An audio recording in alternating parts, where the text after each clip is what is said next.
सोचिए जरा, अगर एक दिन अचानक ड्रीम 11 पूरी तरह बंद हो जाए तो करोड़ों यूजर्स का क्या होगा। जो लोग रोज इस प्लेटफॉर्म पर खेलते हैं, पैसा लगाते हैं और जीत की उम्मीद रखते हैं, उनके लिए ये एक बड़ा झटका हो सकता है।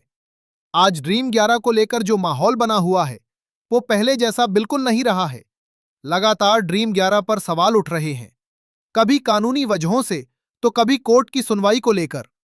हर बार ऐसा लगता है कि अब कोई बड़ा फैसला आने वाला है, लेकिन हर बार मामला आगे टल जाता है। ड्रीम 11 खुद को एक स्किल बेस्ड प्लेटफॉर्म बताता है और यही दलील कोर्ट में भी दी जाती है। दूसरी तरफ कई लोग इसे गैम्बलिंग से जोड़कर देखते हैं। इसी वजह से आज तक ड्रीम 11 को लेकर कोई पूरी तरह साफ और फाइनल स्टेटस सामने नहीं आया है। पिछले कुछ समय से देखा जा रहा है कि ड्रीम 11 की सुनवाई बार बार आगे बढ़ रही है। ना तो कंपनी को पूरी राहत मिल रही है और ना ही कोई सख्त फैसला सामने आ रहा है। इसका सीधा असर यूजर्स पर पड़ रहा है। जो लोग रोज कॉन्टेस्ट लगाते थे, अब वो सोच में पड़ गए हैं कि आगे क्या होगा। सबसे बड़ा डर यही है कि अगर आने वाले समय में कोई बड़ा एक्शन होता है तो क्या यूजर्स का पैसा पूरी तरह से सुरक्षित रहेगा या नहीं।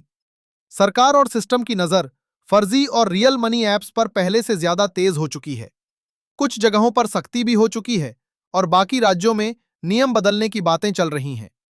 यही वजह है कि ड्रीम 11 का भविष्य अब पहले जितना सुरक्षित नहीं लगता। आईपीएल जैसे बड़े टूर्नामेंट में ड्रीम 11 की भूमिका काफी अहम होती है। कॉन्टेस्ट, विनिंग और एक्साइटमेंट सब कुछ फैंटेसी गेमिंग पर टिका होता है। लेकिन अगर ड्रीम 11 पर बैन या किसी तरह की बड़ी पाबंदी लगती है तो आईपीएल का क्रेज भी पहले जैसा नहीं रह पाएगा। फिलहाल ड्रीम 11 पूरी तरह बंद नहीं हुआ है, लेकिन हालात बिल्कुल नॉर्मल भी नहीं है। कोर्ट की सुनवाई, नए नियम और बढ़ता हुआ लीगल प्रेशर ये साफ इशारा कर रहे हैं कि आने वाला समय ड्रीम 11 के लिए आसान नहीं होने वाला है। अब सवाल ये नहीं है कि ड्रीम 11 चलेगा या नहीं, बल्कि सवाल ये है कि क्या ड्रीम 11 पहले जैसा भरोसेमंद रह पाएगा। आप इस पूरे मामले को कैसे देखते हैं? क्या आपको लगता है कि ड्रीम 11 पूरी तरह से सेफ है या फिर आगे चलकर यूजर्स को कोई बड़ा झटका लग सकता है? अगर आपको ऐसे ही हाई रियल और ऑनेस्ट अपडेट्स चाहिए तो वीडियो को लाइक करें, चैनल को सब्सक्राइब करें और कमेंट में अपनी राय जरूर लिखें। दोस्तों, अब सबसे बड़ा सवाल आपसे है, आपको क्या लगता है, ड्रीम 11 के पेड कॉन्टेस्ट दोबारा चालू होने चाहिए या नहीं?